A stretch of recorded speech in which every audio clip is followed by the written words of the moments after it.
Hold where you at. Hold that and go to Deuteronomy 28. Let me show you something. Because the Most High did this. Deuteronomy 28:47. He did that. It was prophesied more than 1,000 years ago. More than 1,000 years ago. You understand? And guess what? The nations knew way in the past, more than 1,000 years ago. They knew once you sinned against the Most High, that was a time to act up. To put you in slavery, to oppress you, to take your kingdom away from you. What's that? What was the sin? The sin was breaking the Lord's commandments. The main sin was worshiping other gods. And today you're still doing that. You worship the white Jesus, not you personally. I'm saying not you personally. I'm saying as a nation. You understand? I'm saying us. When I say you, I mean us. We worship the white Jesus. We worship Islam. We worship Buddha. The other day was Valentine's Day. Should we have been doing that? Where's Valentine's Day in the Bible? And when you look up Valentine's Day, it's a pagan holiday. It has nothing to do with love. It has nothing to do with the Lord. It's a pagan holiday with rituals and everything. All the holidays are pagan. What's that? Majority of all of them are pagan. All of them. There's not one that's not pagan.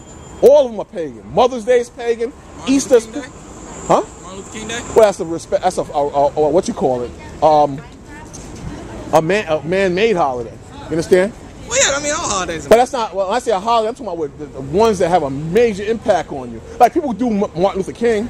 You understand? But then Martin Luther King don't compare emotionally as Mother's Day, right or wrong. Women freak out when it comes to Mother's Day. Speaking in a more mainstream term, I suppose. Okay, you know, I'm talking about all women mainly. You understand? They freak out over Mother's Day. You understand? Nobody even really cares. You ask an average young black man who was Martin Luther King and what he did in the history of Martin Luther King. They don't know about Martin Luther King or Malcolm X, but they know about Jay-Z. And I'm gonna go back to 2 Chainz and Drake. They know about those guys, but they don't know a damn thing about Martin Luther King. Nothing. You understand? Read that real quick. Deuteronomy 28, verse 47. You asked what was our main sin. Come on. Because thou servest not the Lord thy God with joyfulness. See that? They don't want to serve the Lord now. They didn't want to serve him in the past. With joyfulness, meaning willingly serve the Lord. Willingly. Humble yourself and serve the Lord with joyfulness. Read it again. Because thou servest not the Lord thy God with joyfulness. Come on. And with gladness of heart. And with gladness of heart. What's your heart? Your spirit. You understand? Your mind. With gladness of heart. Meaning you didn't fall back or rebel against serving the Lord. Our people hated to serve the Most High. Come on. For the abundance of all things. And when you serve the Lord, what do you get? You get blessings. When you serve the Lord, you get the abundance of all things. He's telling you didn't serve the Lord with joyfulness for the abundance of all things. Meaning your land in order, your land property, that would be yours. Your women would love you and respect you more. Your kids would love you and respect you more. Nations would fear you because they knew the power of the Lord was with you. But when you went away from the Lord, that's what this curse is about. Deuteronomy, the 28th chapter, deals with all the curses that would fall on our people. One more time from the beginning. Because thou servest not the Lord thy God. Come on. With joyfulness. Come on. And with gladness of heart. And with gladness of heart. Come on. For the abundance of all things. Do we have the abundance of all things, or do we have ghettos and slums now? Do we have the abundance of all things, or do we have prisons and jail cells and crack and women with STDs and men freaking off and becoming homosexuals? We don't have the abundance of all things. We have the abundance of all poverty and oppression and wickedness. Come on. Therefore, because you didn't serve the Lord said, therefore, come on. Shall thou serve thy enemies. Now, who's our enemy? The Lord said, because you didn't serve him, now you're going to serve your enemies. Who's our main enemy that we're serving? Let's see if you're going to jump over that hurdle. Who is your main enemy? The Lord said you didn't serve him. Therefore, because you didn't serve him as a punishment, you're going to serve your enemies. Who is your main enemy? Economic inequality. Who controls economic inequality? That refuses to give that to you. You know who it is. The white man. If you don't want to say it, I'm going to say it. The white man. Read that part again. Therefore shall thou serve thy enemy. Therefore you're going to serve the white man, your main enemy, and other nations, but mainly the white man who controls the world. Therefore you shall serve your enemies. Come on. Which the Lord shall send against thee. And who sent the white man against you to put you on those slave ships? Who sent them to oppress you and lock you up in the jails? The Lord. Read that part again. Which the Lord shall send against thee. Which the Lord shall send against you. It didn't just happen. The Lord gave him the power. Don't you know the white man couldn't rule you or put you in chains if it wasn't for the Lord? The Lord sent the white man on you. He put the white man to lock you up, to bring you here, to have your children castrated and whipped. Question. Let me just finish this up. I'm going to let you ask the question. Come on. And hunger. And in thirst. So when you're hungry or you're thirsty, you got to go to the enemy, the white man. Come on.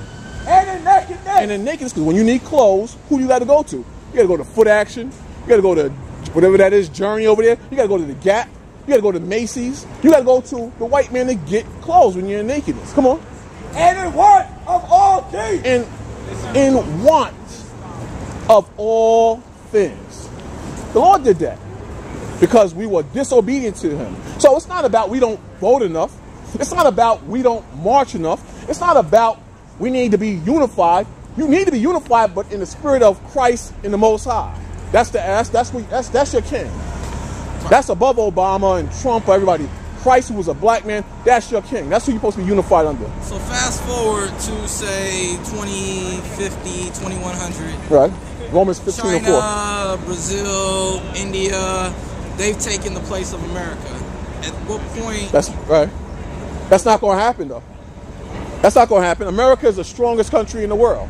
And America, through the rich banking families like the Rothschild family... Hypothetically, if that were to happen, who would be the enemy at that point? If they were to suppress the power of the establishment in America, and it would most likely be that country, but that's not going to happen because America. So whoever's in power is the enemy? No, the white man is the enemy. Everybody has a biblical nationality. Everybody, like we're the Israelites, the Arabs, they're known as the Ishmaelites, the Africans, they're the Hamites. You understand? It's not about the land; it's about the people who the Lord prophesied would rule this world. When you read the Bible, the so-called white men are known as the children of Edom. You ever heard that term, Edom? Edom. Or Esau? Yeah, that was, I'm bad at lineage, but yeah. Right. So the Lord prophesied that the nation of Edom, they would rule this world and with the sword. That's all prophesied in the Bible. You understand? So, what was the nation of Edom, you're saying? The so-called white man. You understand? When you read and look up the word Esau in the Bible, it tells you that they're a cursed nation and ordained for punishment. But when you go to the churches, you'll never hear that. They'll never talk about the Edomites in the Bible or who Esau is today. So we're cursed and they're cursed, but we're cursed to have them rule over us. They're cursed because their judgment is going to come when Christ comes on the scene. You understand? They were ordained to live with the sword. Go to what is it? Genesis 27 and go to the 38th verse. You understand? When you read the Bible, there's a story of Esau and Jacob. You understand? As a matter of fact, get that. Get Genesis 25:21. Let's get the story of Esau and Jacob. Remember I asked you earlier what color you are? And we both came to the conclusion you're not black. You're brown, right? What color is the so-called white man? So-called. Is he really white like this paper? Like his paper? No. What color is he? Pinkest peach. Pinkest peach. Pinkest peach. So pink is a derivative of what color? I guess red. There you go. On the hot sauce bottle, what color is the devil? It's red. You understand? That's why they go in the sun, they roast like turkeys, because they know something is wrong with them. They get copper tone and all these different sun tanning lotions because they know something is wrong with them. I'd feel funny if I was walking around like that too. Have you ever seen a white roach?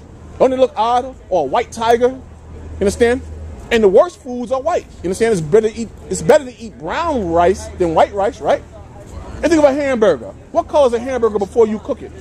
Pink. You understand? But when it's done, what color is it? Brown, like me and you. So they're not done. They're not right. That's what I'm trying to tell you. Now let's go in the Bible now. Read that. Genesis 25:21. Read that. Genesis 25, verse 21. Come on. And Isaac entreated